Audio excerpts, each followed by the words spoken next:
ये कहानी एक सैनिक की है जो वियतनाम में युद्ध के लिए गया था।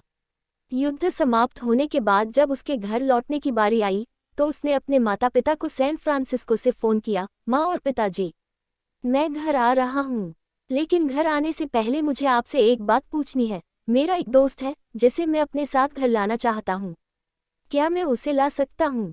बिल्कुल बेटा, ये भी कोई पूछने की बात है, हमें तुम्हारे दोस्त से मिलकर बहुत खुशी होगी, माता पिता ने जवाब दिया।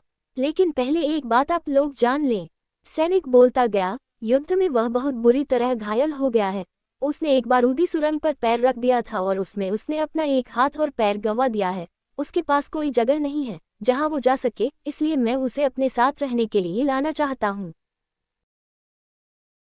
उसकी यह बात सुनकर उसकी माँ बोली, बेटा, तुम्हारे दोस्त के बारे में जानकर हमें बहुत दुख हुआ।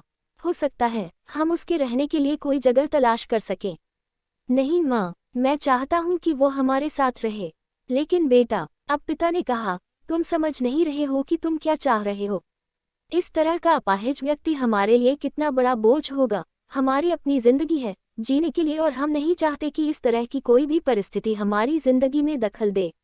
मेरे हिसाब से तुम्हें अकेले घर आना चाहिए और अपने दोस्त को वहीं छोड़ देना चाहिए। वो अपनी जिंदगी जीने के लिए कोई न कोई रास्ता निकाल ही लेगा। सुनकर उस सैनिक ने फोन रख दिया। कुछ दिनों बाद उसके माता पिता को सैन फ्रांसिस्को पुलिस से एक संदेश मिला जिसमें उन्हें बताया गया कि उनके बेटे की एक बिल्डिंग से गिरकर मौत हो गई है। पुलिस के हिसाब से ये एक सुसाइड केस था।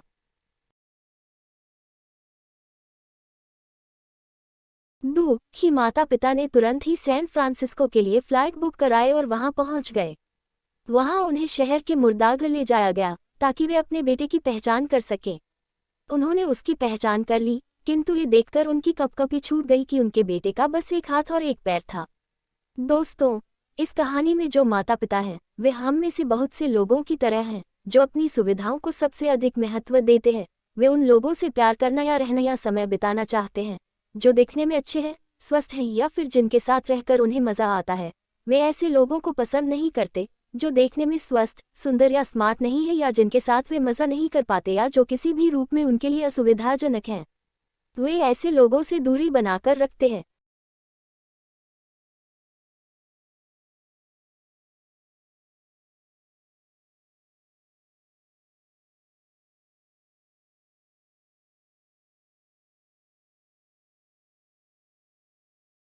लेकिन कभी कभी उनके इसी व्यवहार के कारण उनके सामने ऐसी परिस्थितियां उत्पन्न हो जाती हैं जब उन्हें पछताना पड़ता है।